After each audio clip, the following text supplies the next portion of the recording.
Hello, magandang gabi, magandang araw at magandang tanghali po sa inyong lahat. If you are not yet connected, please do subscribe and click our tiny notification bell para ma-update po tayo pag meron tayong mga new upload videos. Disclaimer din mga idol, ang video ito ay para lamang po sa may bukasang kaisipan at may malawak na pang-unawa. Kung wala ka po nito, maaari na lamang po mag-skip at mamili ng mga videos na nararapat po para sa inyo. So, ang ating pag-uusapan ngayon ay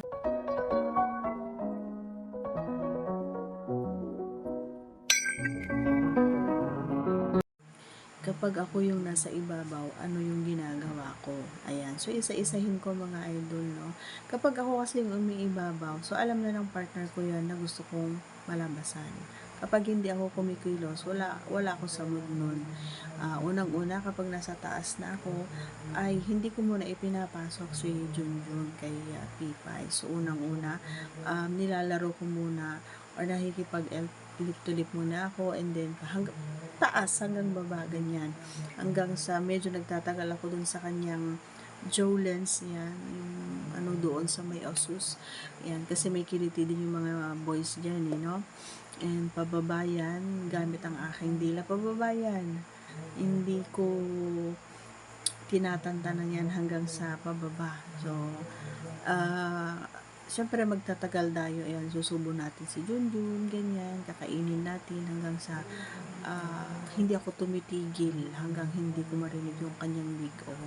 And then, kapag alam ko na sobrang, nararamdaman ko kapag sobrang ano na siya, yung matigas na siya. So, yun na yung hudyat.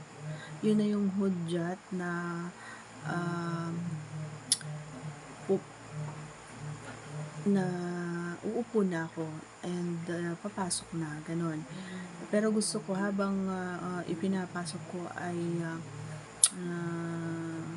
sup-sup niya yung ating Jolens, at saka gusto ko nilalaro din niya yung aking mani. Ganon, gusto ko yung ganon habang ako ay nagtatrabaho doon sa ibabaw niya. Ganoon yung ginagawa ko. And ayoko nang nagmamadali. Gusto ko talaga na habang umiindayog ako sa ibabaw, ay gusto ko ay nakahawak or nilalaro niya rin yung ating usus, o di kaya yung ating Jordans, o di kaya yung money natin.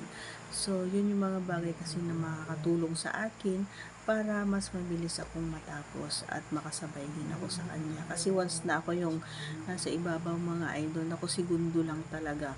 Segundo lang matatapos na siya. Ganun ako kagaling kapag nasa ibabaw ako. Subukan mo, gusto mo. Joke lang. Ayan, so yun yung ginagawa natin kapag nasa ibabaw tayo. Sa mga nagtatanong, ayan, yun na, nasabi ko na. Once again, if you are not yet connected to our channel, please do subscribe and click our tiny notification bell para ma-update po tayo pag meron po tayo mga new upload videos. Thanks for watching everyone. Take care cause I care. Bye!